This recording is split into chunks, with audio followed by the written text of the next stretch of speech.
கரூர் போறாரு. Satyabama Institute of Science and Technology, Chennai and Sri Perumbudur. Karur சம்பவத்தில் பாதிக்கப்பட்டவங்களுக்கு பதவி கொடுக்கிறதுக்கு முதல்வர் கரூர் போறாரு. இதை பத்தி உங்களுடைய கருத்து என்ன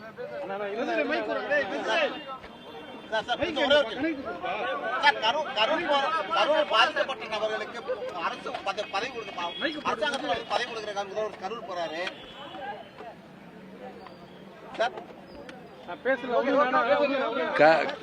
கரூர் போறாரு. கரூர் போன பின்னாடி தானே என்ன நிகழ்ச்சின்னு தெரிய வரும். போன பின்னாடி பார்க்கலாம்.